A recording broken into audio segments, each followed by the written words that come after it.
Okay, welcome everybody. We have a very exciting Google Hangout on the air today.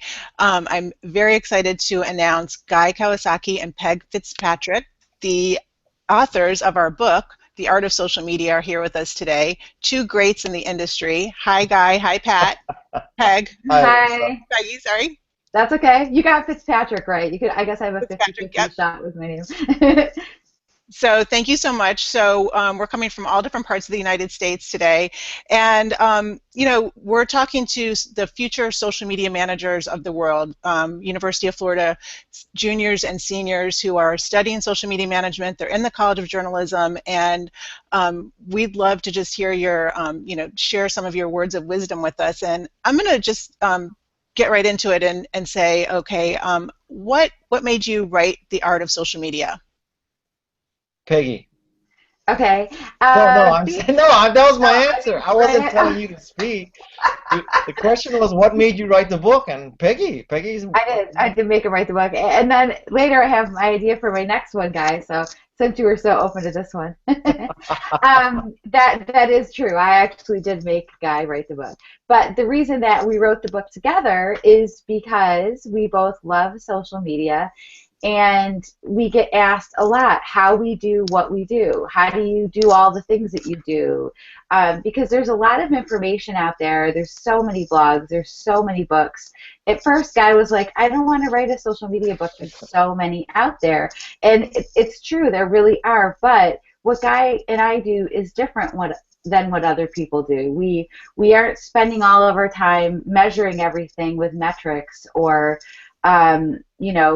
we're not over analyzers in the bigger picture. We're like day to day, just doing it, seeing what works, repeating it, and just enjoying it. So we kind of have maybe like our joy of social media made us write it. Maybe it could be the joy of social media. Why didn't we think of that?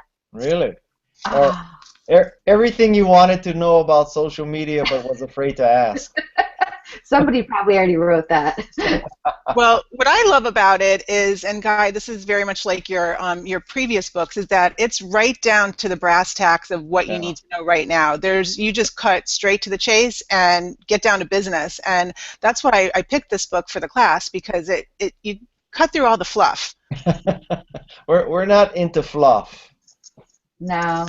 No. Yeah, I cut out all the fluff. I added some. But Guy cut it all out. It's okay. We have like 2% fluff.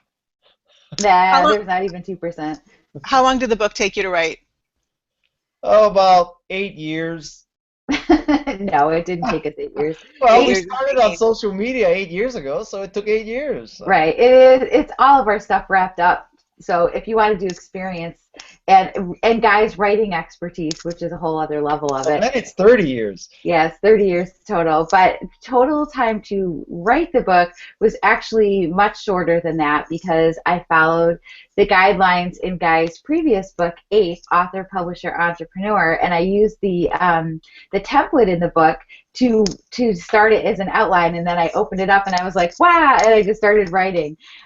So I kind of, because Guy really did say yes, no, maybe yes again, I already had like the outline done, and I already had like whole big huge sections in there. And so basically, gosh, it wasn't really that long, maybe 4 or 5 months, Guy. Yeah, something like that, 4 or 5 months. So it was short. It compared to like maybe it was not like Margaret Mitchell's Gone with the Wind or anything as far as like how long it took us to write it.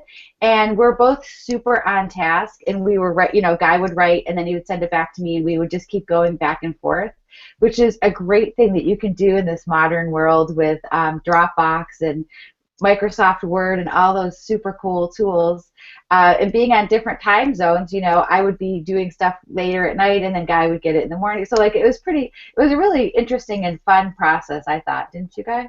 Yep, it was a great experience. And I'm not necessarily into using co-authors. It was very good. Congratulations to both of you. I'm pouring champagne for us during this Google Hangout. Everybody can have some.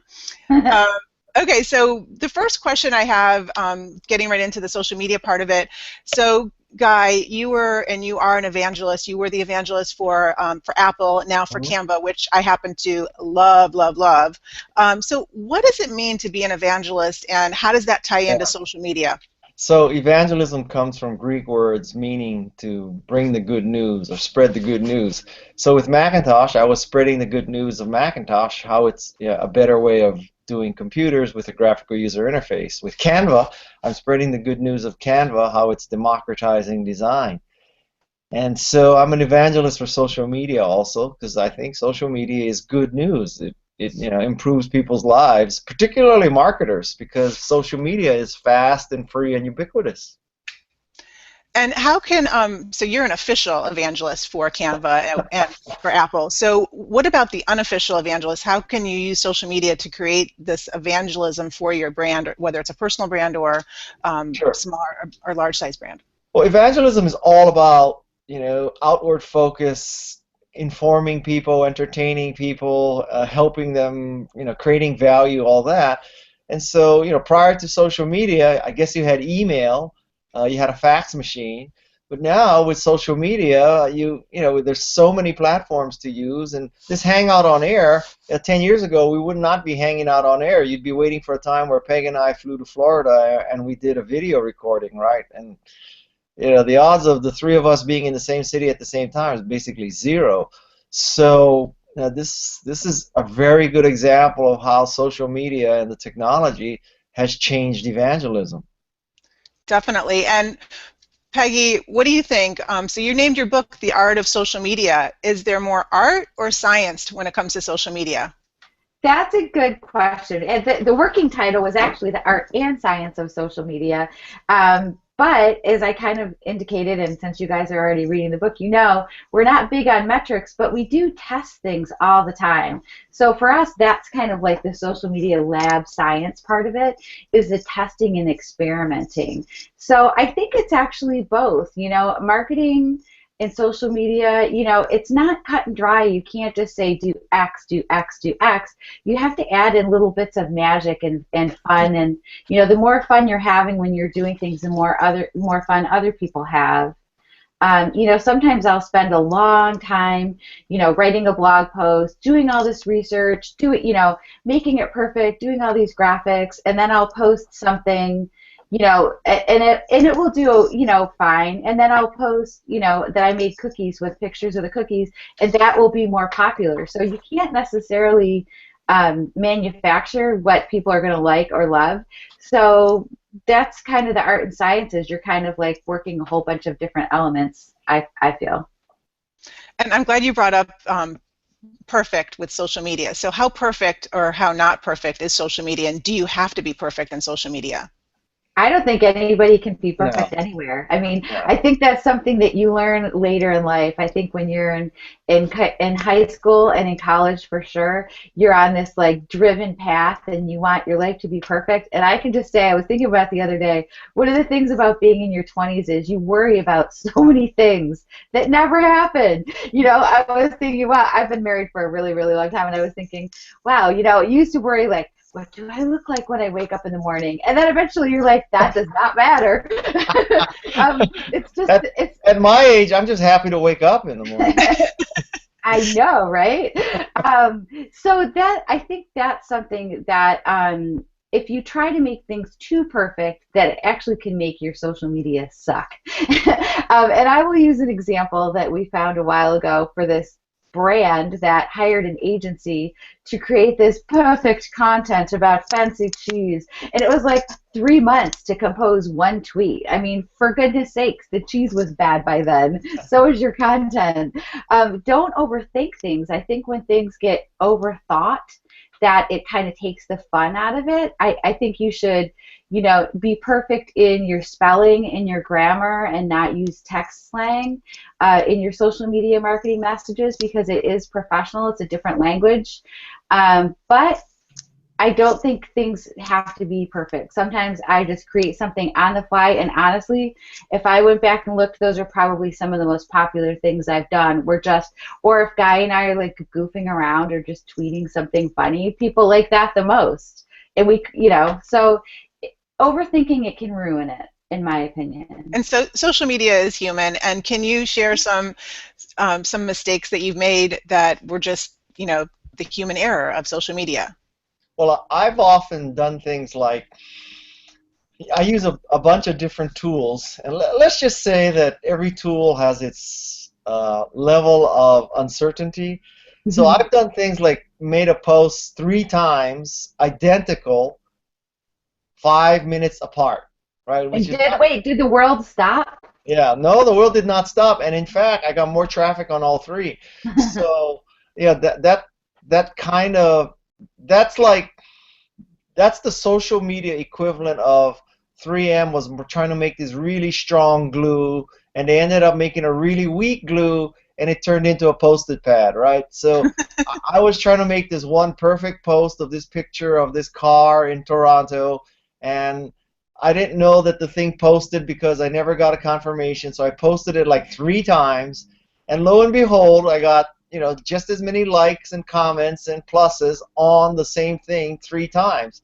So then I said, maybe it's not so bad to repeat things. And that just led to a whole nother line of thought that has significantly improved my social media. I would say one mistake that is easy to make if you start managing social media for a brand or for someone else, you need to make sure you use a separate platform when you're starting out to make sure that you don't accidentally tweet your personal tweet as the brand, because that can happen. So if I prefer to use, regular Twitter, if I'm managing for a brand, then I would do that in Hootsuite. So mentally, when I'm in Hootsuite, I know I'm tweeting as the brand because it does take it's much different doing social media for a brand or for someone else or a company than it is to do your own personal social media. You do have to stop and think before you hit publish more than just, on your phone. And I tend to not do very much social media for brands on my phone because I like to be able to check it and see it on the keyboard. I do sometimes do it, but I prefer not to unless it's Instagram where you really don't have a choice. But then I will save my images, send it to my phone. I'll still create something not necessarily on my phone or iPad, but so that's a tip that we didn't talk about that in the book. But if you're learning to use social media for someone other than yourself, do it on a different platform. That's a great tip. Or, So can I or, ask? Oh, go or, ahead. or don't use social media as a person like me. So I only have one presence, which is brand. Hmm. Yes, but yes, and that's how most people are. So that is true. So you don't have to worry about that. But since the students all want to eventually be brand managers, that's a good tip for them. And get paid, you mean? Yeah, they want to get paid. So can you share what's a day in the life of both of you like? I know, Guy, you're probably globe-trotting, going from speaking engagement to speaking engagement, and Peggy, you are too, probably. So what are you doing? What's a day in the life look like? So for me, I get up at 7. I leave the house at 7:30. I take one of my 2 kids to school. On the way back, I stop and have pancakes. Every day. And yeah, and and then if there's a hangout like this, the first time I usually have a meeting is like 8:30 or 9. And so it could be this, it could be a face-to-face meeting. And then after that, I answer email for a couple hours, and then I go play hockey, and then I go have lunch and answer email, and then I pick up one of my kids, and I come home and I answer email and do social media. Then we have dinner, and then I answer email and have social media. So I'm kind of like, In a book. yeah, well, Then it's different. well, it is different, but I don't want to paint the picture that when I'm writing the book, I'm so disciplined that I ignore social media and email because I don't. I just add Yeah. it to it. Yeah. Yeah. So you don't True. believe in going off the grid?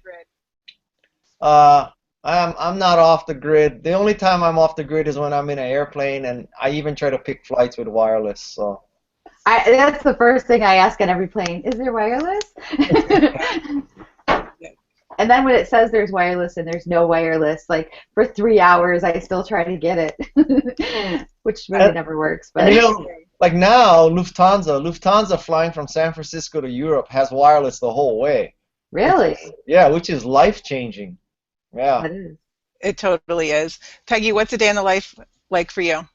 I have like two different kinds of days because there's the day, and Guy kind of does do that's like Guy's day at home, and then there's like the day when you're out doing stuff. So most of the time, I am at home. I have the world's best job. It's true. I'm on social media all the time and getting paid for it. So amen to me.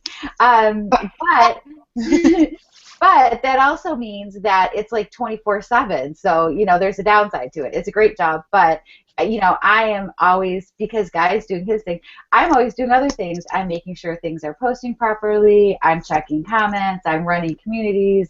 I do a lot of different things.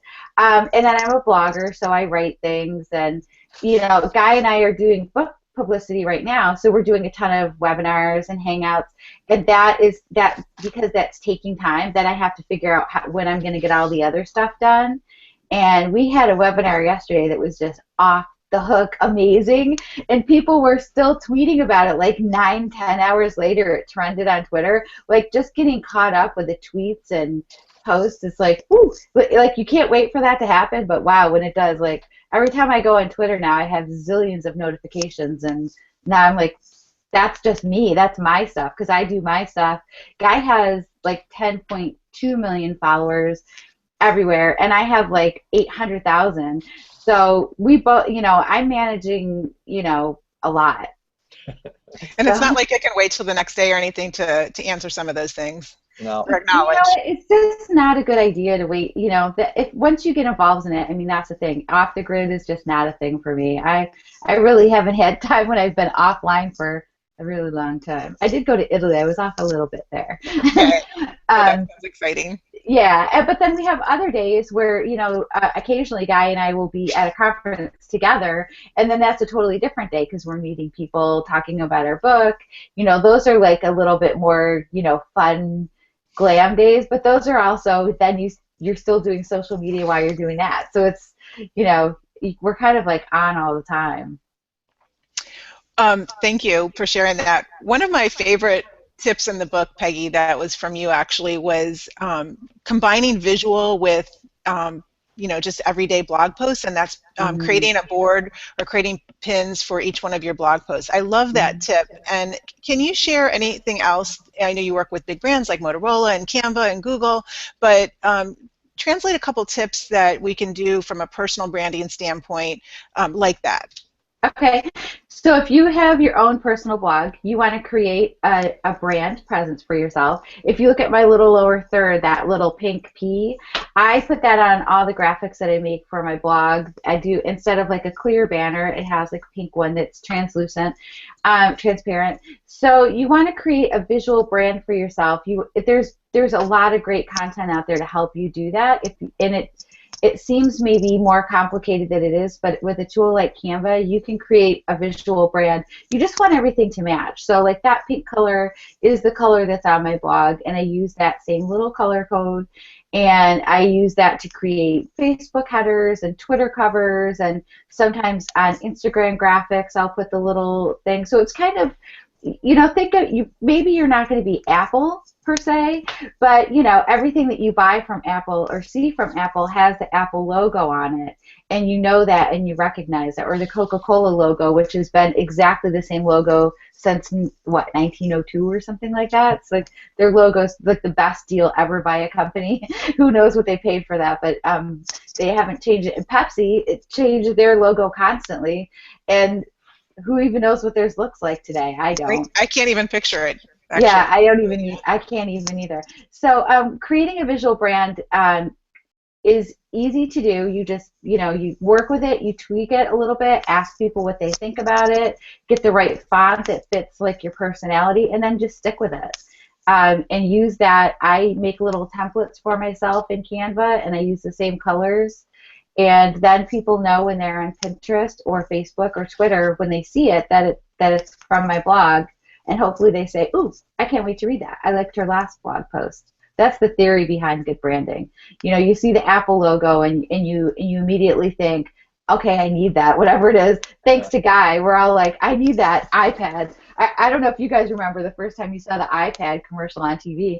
I almost had a heart attack. I was like, oh, I think I need that. And my husband was like, you don't need that. You want it. I'm like, no, I think I need it. It's that you want to create that like love of your brand. So when people see it, they recognize it and they love it. So personal branding is kind of like people say there's no such thing as a personal brand and you shouldn't say you're a brand, but there's not really another way to say it. It's just what you're doing is creating like an environment for yourself that people recognize, and then they grow to know it and love it and want more of it.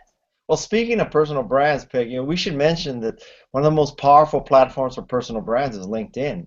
Yeah. People really need to do a great job on LinkedIn. They can add various forms of media to a LinkedIn profile today. So that's something to take really seriously. That is the outward-facing brand for many people.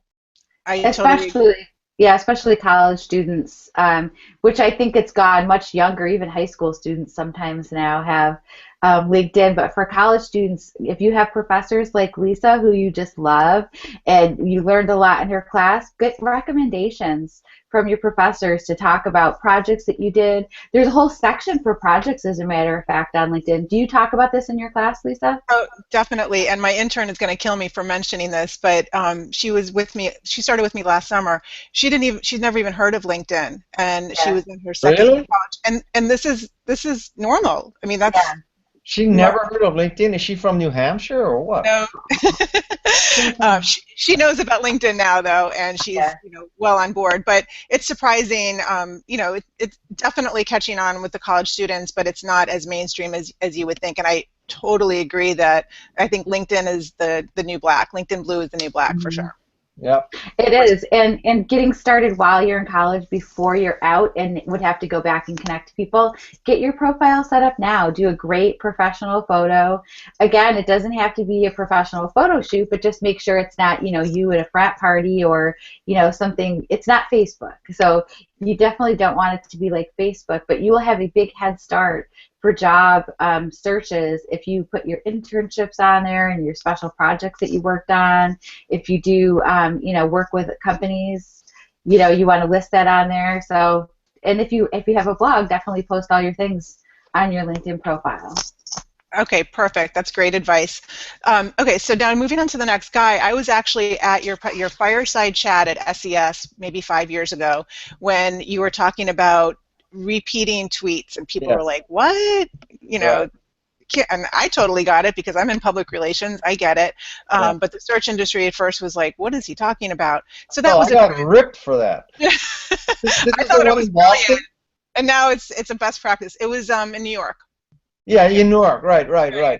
Right. Yeah, I was right there, but I was right with you, and now, of course, it's considered a best practice. So for 2015, what do you see as some of the biggest trends in social media? I think that it's going to be a Pinterest/LinkedIn/SlideShare year. I mean, that's, like I just can't wait to find more knitting examples on Pinterest every day, right? Exactly. But seriously, Pinterest, LinkedIn, SlideShare, that's the year. Is it? Okay, Peggy, what do you think? Well, Guy took my answer, of course. But I will say, I think, Facebook video, uploading video straight to Facebook is becoming hot, and it's doing really well for Facebook pages. So I think it's the year of video as well. It's the year that people need to get their camera out and learn iMovie, which is totally me. I need to learn iMovie. I'm good getting in front of camera. Now I need to learn how to edit. So I think those are skills that younger people actually have more than older people. They're so much better at getting in front of the camera. But it's learning the next skills of how to share your videos and get them out there in the world. So I think it's a year of video. Okay, so my next question, I don't know if we've already answered it, but what's totally in when it comes to social media, and what's out? What's just like, so yesterday it's not even funny? Well, repeating tweets are in. Yeah, repeating tweets are in. It's hard to say what's out. When stuff goes out for us, we just 100% straight up forget about it. Yeah. I thought Twitter was slowing down a little bit, but I don't know. It's been picking up again lately. As far as the great content that I'm seeing there, and I love the live events like the Oscars and Super Bowl, and I Yeah. love seeing like hashtags on TV. It just makes me happy. I thought it was interesting how for the State of the Union, CNN was live tweeting, throughout it, and Yeah. that's something that kind of, we've been doing for a long time, but now mainstream media is starting to catch up live tweeting through, reality shows and, The um, White House is on the ball. Their social media team rocks. Not this one, but a different address that the president gave. They were posting live quote graphics on Facebook. I was wow. like, you go, White House, you go. They really have an on the ball team. They do great stuff on Pinterest, I Tumblr. wonder. I wonder if they're using Canva to do that. I think they have Photoshop, but I'm not sure. Oh, I'm gonna vote. Guy, I'm gonna vote for Republican next time. Yeah, right. Guy, do you want to share what we were just talking about, the fireside chat, and because the students actually don't even know that story, what happened, how you were So, predicting that? so this, I went into the belly of the devil, which is basically the search engine business is a business of like sorcery and magic. It's kind of like going into Harry Potter, that school, and everybody has their own special. That would be Hogwarts. Yeah, Hogwarts. Okay, so they go into Hogwarts and they each have their own special spell and their own special wand and their own special soup, and then they're telling people that it's all That is the magic best and way to describe it. I've never heard it yeah. described like that. I love it. And so, if you put this right magical word in this right header, then, all of a sudden your results will be, not on the 30th page of Google results, but it'll be on the 25th page, and that's a 20% increase, and aren't we wonderful? And so, and I am just the antithesis of that, right? So my entire search engine optimization theory is that Google is looking for good shit, so you should just write good shit and Google will find you. That's it. That's it. And that just makes, SEO people crazy because it means that you just have to write good stuff. You don't need to do all their magic and hire them at, $1,000 an hour. So, let's just say that many people disagreed with much of what I said at that fireside chat. So, But you had a prediction. You were talking about repeating tweets before anybody yeah. else was really doing it, and that was something that now everybody's going back to and saying he was right. Well, I don't think they're going back and saying he was right. I think most people are saying, I just discovered that Mm, repeating tweets is effective. right. I They're not going. actually see you mentioned in a lot of the articles, Guy. They do give you credit Oh, for being. yeah? Yeah, Yeah, they yeah, do. they They do give you actually. credit. They're like, Guy Kawasaki's full of crap. I'm going to test his theory. They're usually trying to prove you wrong, Yeah. and then they realize that you're right. So it's kind of like funny because they're like, he's full of malarkey. I'm going to test his stupid theory, and then they're like, more retweets, really? Oh my god. Yeah. Obamacare works, yeah. Uh, I Uh, don't think we should keep discussing politics. Why? With people from Florida, what could be the danger of that? okay, we're almost out of There time. could be there could be votes that were in there more than once. True. Okay, so what advice do you have for future graduates when it comes to social media, whether it's for a brand or even their own Sure. personal brands? Well, my advice is if you're going to apply for a social media job, if I were the hiring manager, the first thing I would do is look at your social media profiles, right? And so if I go there and A, there's nothing, that's a problem. If I go there and your avatar is crap, that's a problem. If I go there and your cover photo is the default photo, that's crap. And if I see just a bunch of crap like my cat rolled over or the line at Starbucks is long or I have a hangover this morning, that's crap. So, people need to man or woman up and figure out that they're on stage, and if they want a job, they have to like play the game. So just deal with it. Peggy, what about you? That's good advice. I Yeah. think I think a hard thing for college students is, making sure that what you're posting is appropriate. Not only just, so that's something to think about, Sure, it seems like a great idea to post your pictures from the party on Facebook, but I think it's a hard time to grow up right now because all your mistakes are, God, I'm so glad there's not Instagram from when I was like 20. I am just so glad. I don't want to like see me being catch you know, throwing I'm, glitter in I'm the glad it air. wasn't around like 5 years ago even. What? But Pardon when me? I was 20, you had like to take a flash, you had the gunpowder thing. No, I said I'm glad Instagram wasn't around 5 years ago.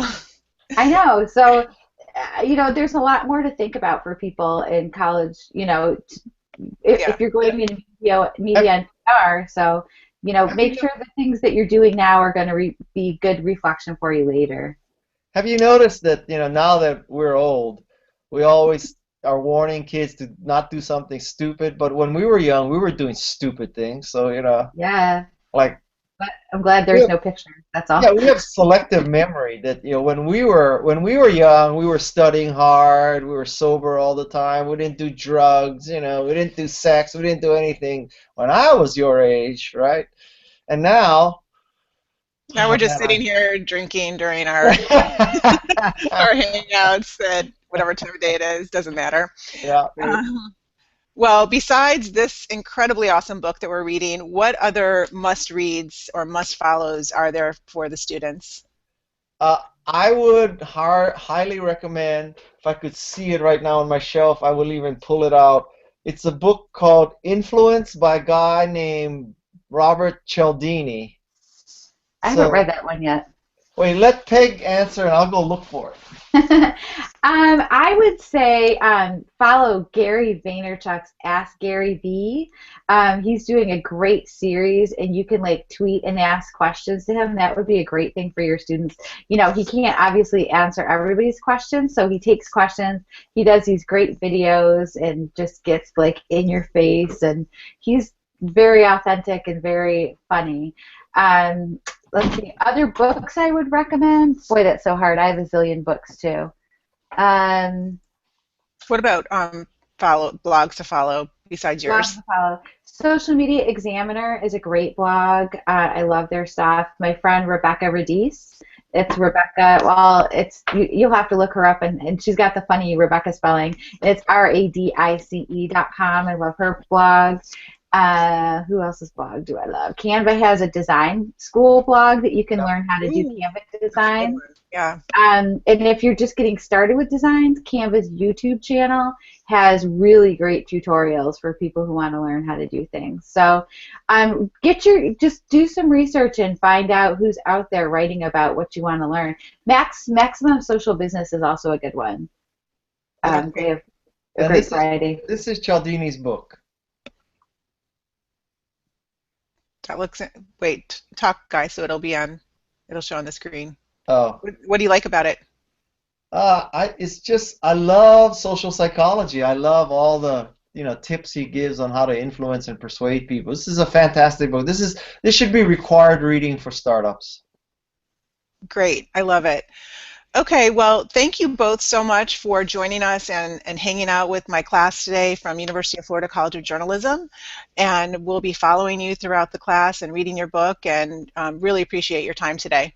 All right, thank you, Lisa. Thank Thank you you. for having us. Bye.